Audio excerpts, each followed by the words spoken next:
Margaret Stone sat quietly in the chair by the window, gazing out at the yard that she had once tended to, with so much care. Her hands, now weathered with age, rested on her lap, as she thought back to the life she had shared with Robert, her husband of nearly 5 decades. It had been a simple life, but one filled with love, laughter, and memories that she cherished deeply. Their home, a small, modest house in the quiet neighborhood of Devoto, had witnessed the growth of their family. It was there that their children had been raised, birthdays had been celebrated, and the small joys of life had been shared. But that was all in the past now. The house that had once been full of life and activity, now stood eerily silent. Robert had been her partner in everything. From the mundane to the extraordinary, they had lived life side by side. Even in the later years, when their bodies had begun to slow down, their hearts had remained intertwined. They had grown old together, and every wrinkle and gray hair was a testament to their shared journey. But after his sudden passing, everything changed. Margaret didn't know how to navigate the world without him. The mornings were the hardest.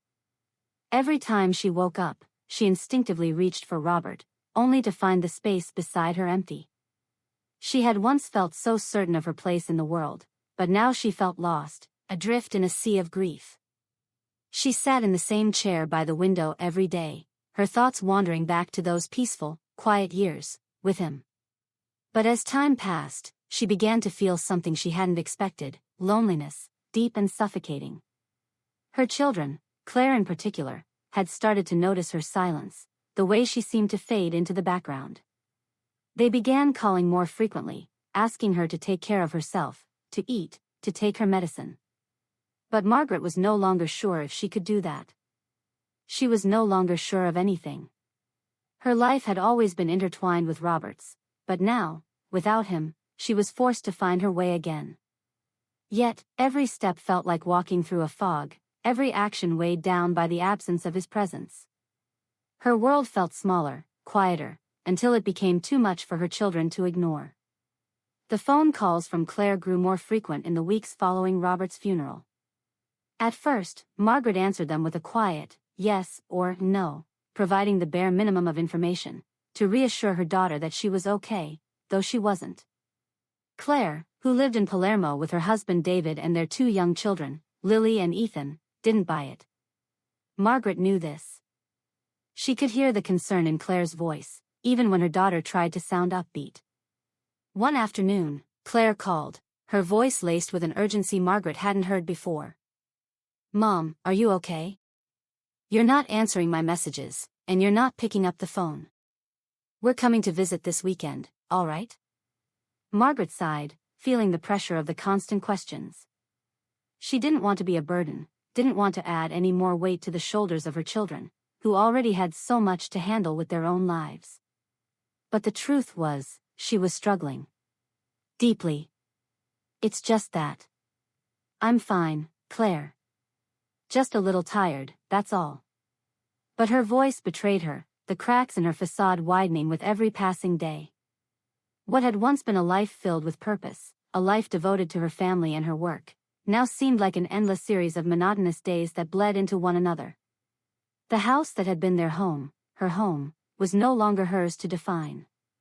The empty chair beside her at the table, the quiet of the evenings, the stillness of a place once full of laughter, it was all becoming too much to bear. A few days later, Claire arrived, unannounced, at Margaret's house. She knocked on the door with a force that felt more like a demand than a greeting. When Margaret opened it, she was met by her daughter's worried eyes, those familiar eyes that had once looked at her for guidance, now searching for answers. "Mom, I'm so sorry, but you can't keep doing this. You're not taking care of yourself, and you're not even trying to move on." Margaret opened her mouth to protest, to tell Claire that she was fine, that she could handle it, but she couldn't find the words. There were no words that could explain the hollow emptiness she felt inside. How could she tell her daughter that, without Robert, everything felt like a half-done puzzle? How could she explain that the life they had built together no longer felt real, that it had shattered into fragments that couldn't be put back together again? "Come live with us," Claire said, her voice firm but gentle. "We can help. You're not alone." Margaret hesitated. A part of her wanted to argue, to say she was fine on her own, but she couldn't. The idea of being with Claire, of being surrounded by the noise and life of her grandchildren, seemed comforting, but also stifling. She had always prided herself on being independent, strong. But the weight of her grief had left her feeling small. Invisible, in a world that kept turning without her. "I don't want to be a burden," Margaret murmured. Claire shook her head, her expression softening. "A burden? Mom, you're my mother. You'll never be a burden to me. I want you to be with us, to be part of our family, just like you've always been." The words were spoken with such love, that Margaret felt a tear slip down her cheek, a tear she hadn't been able to shed for months. For the first time since Robert's death, Margaret felt something stir inside her, something other than sadness or loneliness. It was the faintest glimmer of hope. Maybe this was the change she needed. After a long, quiet moment, Margaret nodded. "I'll think about it." The decision was not an easy one, and Margaret spent several sleepless nights tossing and turning, grappling with the implications. She wasn't sure if she was ready to uproot herself from the life she had known for so long. But deep down, she knew that she couldn't keep living in the house, surrounded by memories of a life that had passed. It wasn't long before Margaret packed her things, leaving behind a life filled with years of memories. It was hard to let go, harder than she could have imagined. Every item she packed felt like a loss. The books, the photographs, the small trinkets that had once held so much meaning, now seemed like remnants of a life she no longer recognized. She could still see Robert's chair, still feel his presence in every corner of their home, and it hurt. It hurt to leave, but it also hurt to stay. The moving day arrived, and with it, a sense of finality. The life she had once known was behind her, and ahead of her lay an uncertain future. Margaret wasn't sure what to expect from this new chapter, but as she drove away from the only home she had ever known, she felt a bittersweet sense of relief. This was the beginning of something new. But it wasn't going to be easy. The day Margaret moved into Claire's home, the sky was gray, and the air felt heavy. The sharp contrast between her old life and the new one she was stepping into weighed on her shoulders as she unloaded boxes and packed them into the guest room Claire had prepared for her. It wasn't that Claire wasn't welcoming, it was just that Margaret wasn't ready for this. She wasn't ready to be the mother who lives with us, as Claire had so cheerfully put it. She didn't want to be defined by the fact that she was old, that she no longer had a home of her own, that she was dependent. The apartment in Palermo was much larger than her old home, more modern, filled with gadgets and sleek furniture. It smelled like new paint and pine-scented air fresheners. But it didn't smell like home. It didn't smell like Robert's cologne, or the lavender soap that had lingered in their bathroom for years.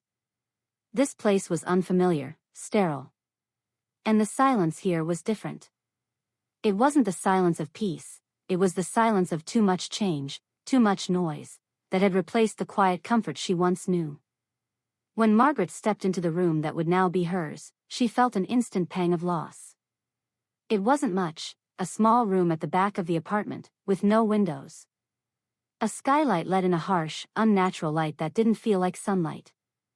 The walls were painted white, and the furniture, although new, didn't feel like it belonged to her. The room was bare, with only a small bed, a desk, and an ergonomic chair Claire had carefully chosen for her. There was nothing personal in the room, no photos, no plants, no traces of her old life. Claire bustled around, placing fresh towels on the bed and fluffing the pillows with a proud smile. "Look, Mom, we got you a new bed, and an ergonomic chair. It's perfect, right?" Margaret smiled weakly, though it felt forced. She nodded, looking around the room that now held all her belongings. She felt so displaced. "It's lovely, Claire." "Thank you," she murmured. But inside, she was crying silently. She missed her house, the one that had been filled with memories of Robert, the one where she had planted the garden, and where she had read her books, and taught the students who had once admired her. It was all gone now. David, Claire's husband, helped carry in some of her heavier items, trying to maintain a cheerful tone as he chatted about how much easier it would be for Margaret to be in the heart of the city, with all the conveniences nearby. But Margaret didn't really hear him. She barely even acknowledged the way Lily and Ethan, her grandchildren, ran around the apartment excitedly, drawing pictures of their welcome signs, and giggling as they made room for Margaret's things in their lives. It wasn't that she didn't love them, of course, she did. But this felt wrong. She wasn't meant to be the one adjusting to someone else's life. She had always been the one to create the life she wanted, the one to offer support and love to her family. Now, she was just here. She set her sewing machine on the desk, but before she could unpack the small wooden box containing Robert's old photographs, Claire came in, her face lighting up as she pointed to the closet. "And look, Mom. We even cleared out space for you in the closet. You won't need to bring anything over for now, we've made plenty of room." Margaret felt a lump in her throat. She looked at the empty shelves, and the empty spaces in the closet. It was meant to be helpful, but it only made her feel smaller. The room was hers, in a way, but it wasn't her home. As she unpacked the rest of her things, her hands trembled slightly. Her life, once so full of purpose, now felt like a pile of neatly folded clothes, each piece a reminder of the life she was leaving behind. The pictures of Robert, the plants she had cared for, her books, her world seemed so far away. Every item she took out of the box only emphasized the difference between her past and her present. It wasn't just the physical distance between her old life and the new one, it was the emotional distance as well. She glanced over at the kitchen, where Claire was chopping vegetables for dinner, her movements quick and efficient, a blur of activity in the house. Her grandchildren were playing in the living room, their laughter filling the space with noise. Margaret felt it in the pit of her stomach. This was their world now. Not hers. Later that evening, Claire prepared a family dinner, and everyone sat around the table together, talking and laughing, as if everything was perfectly normal.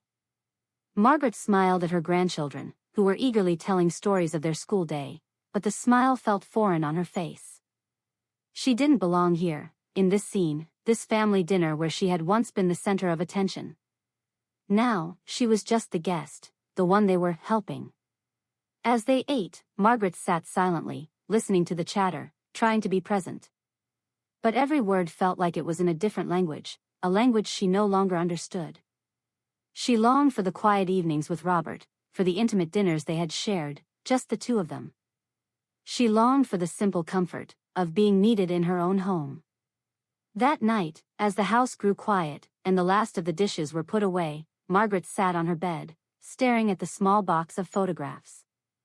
She opened it slowly, pulling out a picture of Robert, young and smiling, standing in front of their first house, the one they had built together. It felt like another lifetime, a lifetime she wasn't sure she would ever get back. Claire popped her head in through the door. "Mom, everything okay?" Margaret looked up, startled, as if she hadn't heard her come in. "Yes, I'm fine. Just looking at some old photos," she replied quietly. Claire smiled and nodded, her eyes filled with concern. "You know, you can talk to me anytime. I know this isn't easy." Margaret smiled back, but the smile didn't reach her eyes. It wasn't that she didn't appreciate Claire's concern, but it felt like the words were empty, like they were meant to fill a silence that no one could understand. "Thank you, darling. I'm fine. Just tired." And with that, Claire left the room, leaving Margaret alone in the quiet once again. Alone, surrounded by the life that was no longer hers. The days blurred together, each one feeling indistinguishable from the last. Margaret tried to settle into her new routine, but nothing felt right. It wasn't just the unfamiliarity of the space, or the bustling energy of Claire's household, it was the deep, gnawing sense of losing herself. She had never imagined that at 74, she would feel like a shadow of the person she used to be. Every morning, Margaret woke early, just as she had always done. But now, instead of sitting at her kitchen table with a cup of tea, staring out at her garden, she found herself in a small, windowless room. The sound of children's laughter, the constant hum of city life outside, replaced the quiet solitude she once cherished. The change was jarring. She had never been someone who relied on anyone, especially not her children. She had raised them to be independent, strong, and self-sufficient. But now, she felt like a burden. A role she hadn't asked for, had been thrust upon her, and she didn't know how to wear it. Claire, ever the optimist, tried to keep things light. She invited Margaret to join in family activities, baking cookies, watching movies with the kids, or helping with school projects. But each time, Margaret felt more out of place. She would sit in the corner of the room, half-heartedly participating, her mind drifting back to the life she had left behind. One evening, as the family gathered around the television, Claire's voice pierced through Margaret's thoughts. "Mom, we're going to a friend's house tomorrow. You should come with us. It'll be good for you to get out." Margaret's gaze flickered briefly to the television screen, where a commercial for a retirement home flashed across the screen. The smiling elderly couples enjoying activities, the vibrant communities, they seemed so out of touch with her reality. She wasn't ready to be part of that world. She wasn't ready to be the elderly mother who needed to be taken care of. It felt wrong. "I don't think I'm up for it, dear," Margaret said, her voice betraying her reluctance. "Come on, Mom, it'll be fun. You haven't been out in days, and you've been so quiet lately. We miss you. The kids miss you." The mention of the kids hit her harder than she expected. She loved her grandchildren more than anything, but the constant reminder of their needs, their expectations, only reinforced her sense of inadequacy. She couldn't explain to Claire how deeply her silence ran, how every day felt like an act, a performance where she had to pretend to be the woman she once was, even though she didn't recognize herself anymore. Instead of responding, Margaret simply nodded and returned to her book, hoping Claire would take the hint. But as the evening wore on, a feeling of quiet rebellion began to rise in her chest. She wasn't tired because she was old, she was tired because she had lost herself. Her thoughts wandered back to the years when she was teaching. She had been a literature teacher, one of the few who believed in igniting a passion for reading and writing in her students. The long hours spent marking papers, the discussions about Borges and Neruda with curious, eager faces, had been the highlight of her life. That was when she felt truly alive. Those were the years she felt needed, respected, and most importantly, alive.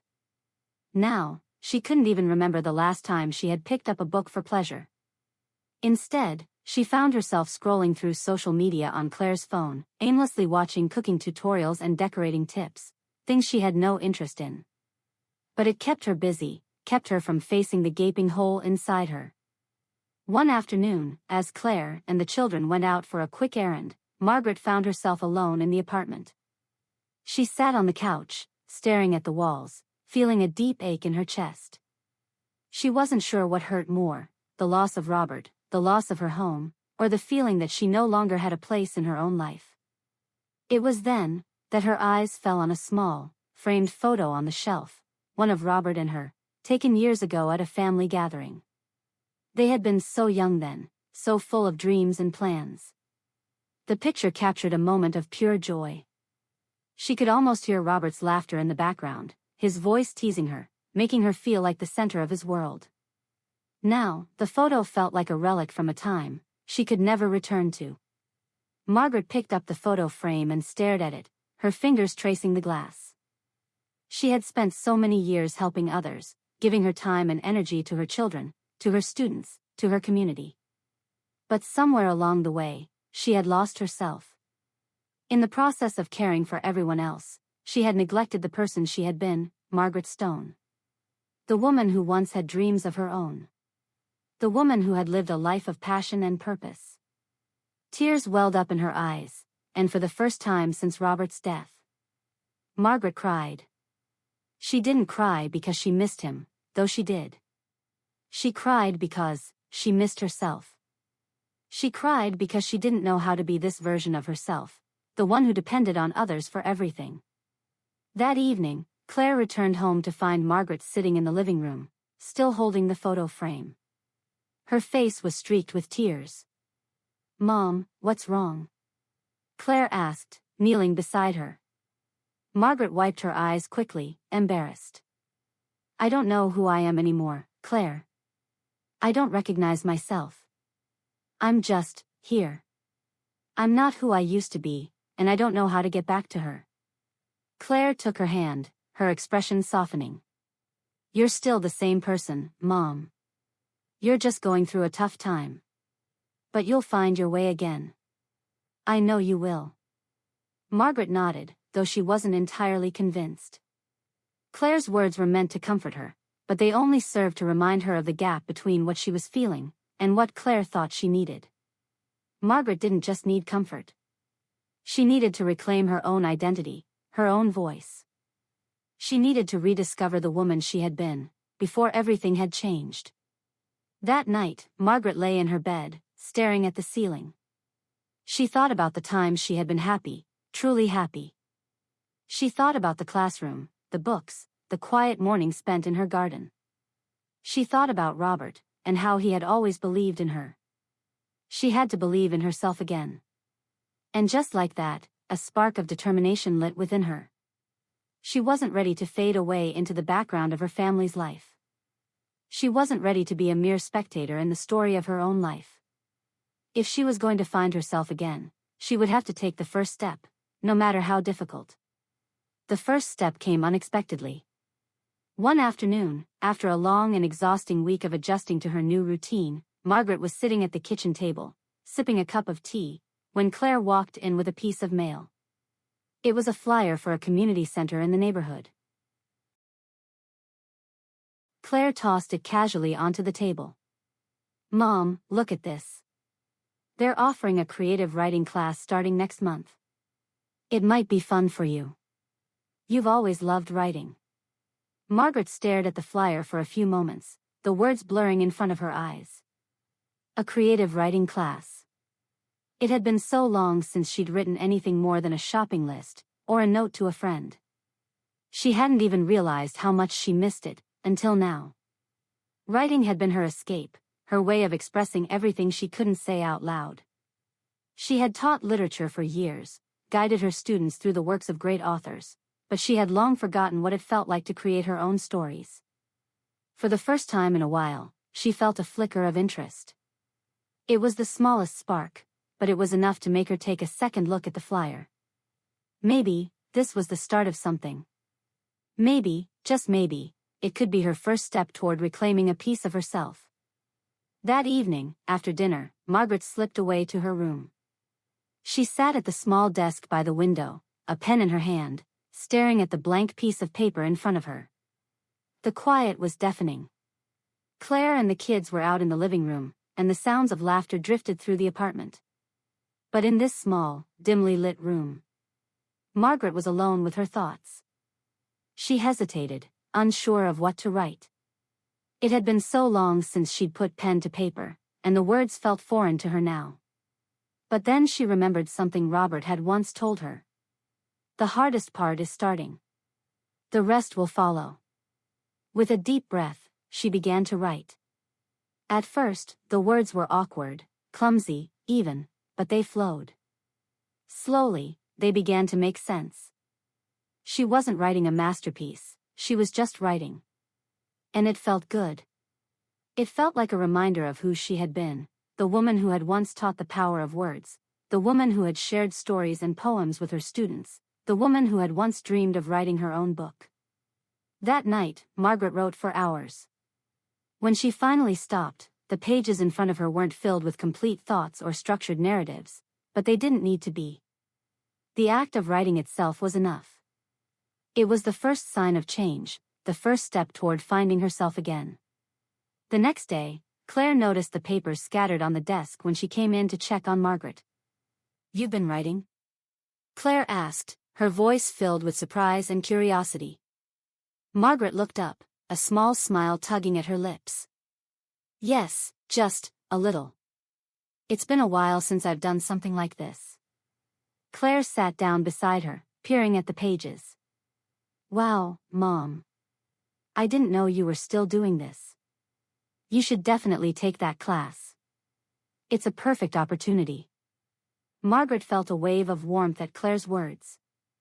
It had been a long time since someone had acknowledged her interests, her passions. Claire had always known her as a teacher, as a mother, but seeing her as a person with her own dreams, dreams that didn't revolve around the needs of others, was a new experience for both of them. Over the next few days, Margaret continued to write. The words became easier, more natural. She started to experiment with different genres, fiction, poetry, even memoir. The act of writing became her sanctuary. It was a space where she could be herself, where she could explore emotions and ideas that had been buried for so long. It wasn't just about writing. It was about rediscovering her own voice. For so many years, Margaret had been defined by the roles she played: wife, mother, teacher. But she was more than that. She was Margaret Stone, a woman with her own thoughts, her own desires, her own purpose. One afternoon, as she sat in the park, her notebook open on her lap, Margaret felt a sense of calm wash over her. The world around her was bustling with life, children playing, people walking dogs, friends chatting, but in that moment, she felt at peace. It was the first time in months that she felt like she belonged in her own skin, in her own life. She realized something important, as she watched the children running by. It wasn't that she needed to be the woman she once was. It was that she needed to be the woman she was becoming. And that woman, Margaret Stone, was still here. She still had things to offer the world, things to say, dreams to pursue. That evening, she shared her writings with Claire. The younger woman, who had always seen her mother through the lens of motherhood, looked at Margaret with a new sense of admiration. "Mom, these are really good," Claire said, her voice full of surprise. "I didn't know you still had this in you." Margaret smiled, a soft, proud smile. "I didn't know either. But I'm starting to find out." Claire nodded, her eyes softening with understanding. "You should really think about taking that class. It's time for you to do something for yourself." The next week, Margaret signed up for the creative writing class. It wasn't an easy decision. She still felt the weight of her new life, the uncertainty, the unfamiliarity, but for the first time in a long while, she felt excited. She was taking control of her future, reclaiming a piece of herself that had been lost for too long. The weeks that followed Margaret's decision to sign up for the creative writing class brought a sense of quiet renewal. For the first time since Robert's death, she felt like she had a purpose outside of being a mother or a grandmother. Writing gave her a voice, a way to express the deep, unspoken parts of herself that had long been buried beneath years of routine and obligation. Every morning, after breakfast, she would retreat to her room, where she now spent hours writing, reflecting, and rediscovering the things she had once loved. But as the days passed, something inside her began to shift again. The initial spark of excitement faded, replaced by a growing sense of unease. She had been so focused on the small victories, the first few words written, the joy of completing a story, that she hadn't noticed the quiet dissatisfaction creeping back into her life. Despite the writing, despite the small moments of peace she had found, there was still something that wasn't right. It wasn't just the feeling of being in someone else's home. It wasn't just the constant hum of a family that wasn't hers. It was something deeper. Margaret had begun to notice the subtle ways in which she had become invisible again. Claire, although well-meaning, was often too busy with her own life to pay attention to the small details that had once mattered to Margaret. The invitations to family outings, the well-intentioned comments about getting out more, they all seemed to be part of a script, a performance that Margaret wasn't sure she wanted to participate in any longer. One day, as Claire was preparing lunch in the kitchen, Margaret found herself standing by the door, watching her daughter move about the room with a sense of calm efficiency. It struck her suddenly, she had been living in this house, surrounded by family, yet she felt more alone than ever. There was an aching void inside her, one that no amount of family togetherness could fill. The realization hit her with a force that almost took her breath away. This wasn't the life she wanted. She hadn't come to live with Claire because she had no choice. She had come because she wanted to be close to her family, to share in their lives. But somewhere along the way, she had lost herself again. In the evenings, when the house was quiet and the kids were asleep, Margaret would sit at the window and look out at the city. She had once been so sure of her place in the world, so confident in the choices she made. But now, she felt like she was drifting, as if she were waiting for permission to live her life again. The truth was, she didn't need anyone's permission. She needed to make a decision, to take control, to reclaim the space she had lost, and to build a life that was truly her own. That night, after dinner, Margaret took a deep breath, and decided it was time to talk to Claire. She couldn't keep pretending that everything was fine, that she was content with the life she had settled into. She needed to be honest. It was the only way to move forward. "Claire," she began, her voice trembling slightly, "I need to talk to you about something." Claire looked up from the dishes, her brow furrowed in concern. "What's wrong, Mom? You're scaring me." Margaret took a moment to collect her thoughts, to steady herself. She had been dreading this conversation, but she knew it was necessary. She had to speak her truth. "I've been thinking a lot about this, and I don't think I can stay here anymore," Margaret said, her voice barely above a whisper. "I'm grateful for everything you've done for me, but I feel like I'm losing myself again. I need to go back to my own life. I need to find myself again." There was a long silence, as Claire absorbed her words. The clink of dishes in the background seemed to grow louder, in the quiet of the room. Finally, Claire set the dish down, and turned to face her mother. "But, Mom, you've only just moved in. I thought we agreed this was for the best. We all want you here. I know you do, dear. But this isn't about you. This is about me," she replied softly. "I've spent so many years taking care of everyone else, I don't even remember who I am anymore. I thought moving in with you would help me, but instead, I've just lost more of myself. I need to take a step back, to find my own way again. I need to live my life, not just exist in someone else's." Claire's eyes filled with tears, and for the first time in weeks, Margaret saw the daughter she had raised. The one who had always looked to her, for strength and guidance. She could see the pain in her eyes, the fear of losing her mother again, of being left with a gaping hole where Margaret had once been. "But Mom, I don't want you to leave. We're a family, and I need you here. I can't imagine our house without you." Margaret stepped forward, gently cupping Claire's face in her hands. "I know you do, sweetheart. But I need to do this, for myself. I'm not leaving because I don't love you. I'm leaving because I need to be whole again. I need to find my own purpose, my own voice. You've done so much for me, but it's time for me to stand on my own 2 feet again." Claire stood still for a moment, her eyes searching Margaret's face. Then, with a deep sigh, she nodded, her shoulders slumping, as if the weight of the world had just been placed upon them. "I get it, Mom. I do. I wish things didn't have to change. But I understand. You have to do what's best for you." Margaret hugged Claire tightly, feeling a mix of relief and sadness. It wasn't easy, saying goodbye to the family she loved. But Margaret knew she couldn't continue living a life that wasn't truly hers. The next few days were a whirlwind of decision-making. Margaret contacted a real estate agent and began searching for a small apartment. It wasn't much, but it would be hers. It would be a place where she could breathe, where she could rediscover the woman she had once been, and, more importantly, the woman she was becoming. When the moving day arrived, the sky was clear, and for the first time in a long while, Margaret felt a sense of peace. She was taking a step into the unknown, but it was a step she was ready for. She wasn't just moving out, she was moving forward. The days following Margaret's decision to leave were a blur of paperwork, packing, and the soft murmur of change, settling around her like a comforting cloak. As she sorted through the few belongings she had brought with her to Claire's home, she began to realize just how much of her identity had been wrapped up in the roles she had played for so long. Mother. Wife.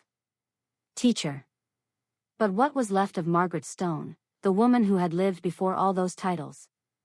The woman who had taught, traveled, dreamed? Margaret stood in the center of the room, surrounded by boxes and old family photographs, and felt, for the first time in months, maybe years, a sense of freedom. The heavy weight of dependence that had settled around her shoulders over the past few months began to lift. It wasn't just about the physical space. It was about emotional space. She could breathe again, as though the suffocating silence of her old life had been replaced with an openness she had forgotten existed. Her new apartment was small, tucked away in a quiet corner of the city, just a few blocks from the community center where she had once taught literature. It wasn't much, a single bedroom, with a small kitchen and a cozy living area. But to Margaret, it was everything. It was hers. The moment she stepped through the door, it felt like home. Not because of the furniture or the walls, but because it was a space that was entirely hers to fill. It was a space where she could reclaim the parts of herself that had been lost. She spent the first few days unpacking her things slowly. There was no rush. She placed her sewing machine by the window, the same one she had brought with her from Claire's house. She set up a small bookshelf in the corner and filled it with the books that had long been neglected. It was like breathing life back into a place that had once felt stagnant and unfamiliar. And in doing so, Margaret breathed life back into herself. The first few days were lonely, but not in the way she had feared. It wasn't the kind of loneliness that pressed down on her chest, the kind she had felt in Claire's home, when she realized she was no longer herself. This loneliness was different. It was quiet. Reflective. It was the kind of loneliness that allowed space for growth, for self-discovery. She could be alone, but not lonely. She had learned, after all, that solitude could be a place of healing, not a place of despair. She also realized that there was a piece of her that had been missing for too long. Teaching had been her passion, but it had also been the lens through which she had defined herself. When she left that world, it was as though she had lost a part of her soul. But now, as she unpacked her old teaching materials and memories of her students, she felt a sense of purpose stir in her once again. She had spent years nurturing others, guiding them toward their own self-discovery. Now, it was her turn. One afternoon, Margaret dusted off her old lesson plans and began to write again. She wrote not for anyone else, but for herself. The words flowed easily, as though they had been waiting for her to remember them. The characters she had once studied with her students, the poems they had analyzed, all came flooding back. She found herself scribbling ideas for new lessons, new stories she could share with the world. Perhaps, she thought, it was time to start teaching again, this time, on her own terms, without the constraints of a classroom or curriculum. But there was another piece to this rediscovery, one that Margaret hadn't anticipated, connecting with the world outside of her home. She had spent so many years in isolation, so many years buried in her own thoughts, that she had forgotten how to engage with others. But as she settled into her new routine, she started to make small connections, reconnecting with old friends, meeting her neighbors, visiting the local bookstore. One evening, as she sat at the cafe around the corner, sipping a cup of tea and reading a book, she struck up a conversation with a woman sitting at the next table. Her name was Sarah, and she had recently moved to the area as well. They talked for hours, sharing stories about their lives, their families, their dreams. It was the first real conversation Margaret had had with someone outside her family, in a long time, and it felt like a breath of fresh air. The simple act of conversation, of connecting with someone who wasn't tied to her past, helped her realize that she was still part of the world. She wasn't invisible. She wasn't just the woman who had lost everything. She was someone with her own story to tell, her own life to live. The next few weeks passed quickly.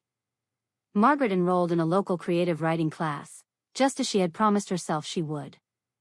The class was small but lively, full of people from all walks of life. Some retired, some still working, all with their own stories to share. Margaret found herself excited to write again, not just for herself, but for others. She began to form new bonds, with people who saw her not as a mother or a grandmother, but as a woman with her own thoughts, passions, and ideas. The woman she had once been, the woman who taught and loved and dreamed, was coming back to life. She wasn't the same person she had been before, but that was okay. She was a new version of herself, stronger, and more independent, but still connected to the parts of herself that mattered most. On the evening of her first class, Margaret stood in front of the mirror in her new apartment, adjusting her scarf and taking a deep breath. She hadn't felt this excited in years. She wasn't just going to class, she was stepping back into the world. Back into a life that was entirely hers. As she left her apartment and walked down the street, she felt the cool night air on her skin. She looked up at the stars, a quiet smile forming on her lips. For the first time in months, Margaret felt like she was exactly where she was supposed to be.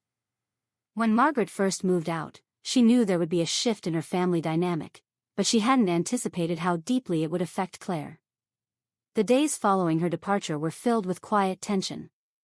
Claire hadn't expected it to hurt so much, and though she tried to be supportive, the truth was hard to swallow. She had always been her mother's protector, the one who made sure Margaret was cared for after Robert's passing. But now, Margaret had made a choice that Claire couldn't fully understand. Weeks went by, and while Margaret settled into her new life, Claire wrestled with guilt and confusion. She would call her mother every few days, trying to mask the sadness in her voice with casual conversations about the kids or the weather. But Margaret could tell. One evening, after Margaret had finished her writing class, her phone rang. It was Claire. She hesitated for a moment before answering, unsure of what to expect. "Mom, can we talk?" Margaret's heart tightened.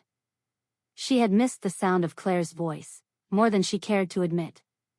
"Of course, darling. What's on your mind?" There was a long pause before Claire spoke, her voice soft and tentative. "I've been thinking a lot about everything. About you leaving, and about what it means. I know you said you needed to find yourself again, and I get that. I do. But I've been feeling so lost without you, Mom. I didn't know how much I needed you, until you were gone." Margaret felt a pang of guilt tug at her heart. She hadn't meant to hurt Claire. She had left because she needed to take control of her life again. But in doing so, she hadn't realized how deeply her absence would be felt. "I'm so sorry, Claire. I never wanted to make you feel abandoned. But I needed this, sweetheart. I needed to find out who I am, without being defined by everyone else's needs." There was a long silence on the other end of the line. Then, softly, Claire spoke again. "I know, Mom. And I'm proud of you. I am. It's just hard to imagine a life without you here every day." Margaret took a deep breath, choosing her words carefully. "I know it's been difficult for both of us. But I'm still here, Claire. I'm still your mother, and I always will be. I just needed space to be the woman I used to be, before all the responsibilities, before I became just Mom and Grandma. I'm still here, just in a different way." Claire's voice broke with emotion. "I know. I love you, Mom. I guess I just had to adjust to this new version of our relationship. It's hard to let go of the way things used to be." Margaret smiled softly, her heart swelling with affection for her daughter. "I love you too, Claire. And we'll figure it out. It's just going to take time." Over the next few weeks, their relationship slowly found a new rhythm. It wasn't perfect, but it was evolving. Claire began visiting Margaret in her new apartment more frequently, bringing the kids along for short visits. And while Margaret no longer filled the role of the ever-present caregiver, she remained a constant source of love and support, from a distance. One afternoon, as Claire sat with Margaret on the small balcony of her apartment, the two women shared a quiet moment together. The kids were playing inside, and the world around them seemed to hum with life. For the first time in a long while, Margaret felt content. This wasn't the life she had imagined for herself when she was younger, but it was hers. And in that realization, she felt free. She was no longer the woman who had to sacrifice herself for everyone else.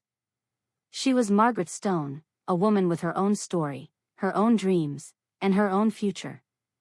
As the sun began to set, casting a warm glow over the city, Claire turned to her mother, her eyes filled with a new understanding. "I'm happy for you, Mom. I really am. Margaret smiled, the corners of her eyes crinkling with warmth. "Thank you, sweetheart. I'm happy for me too." And for the first time in a long time, Margaret truly felt that she was living her life, not for anyone else, but for herself. The next few days moved gently, as if time itself had softened around Margaret.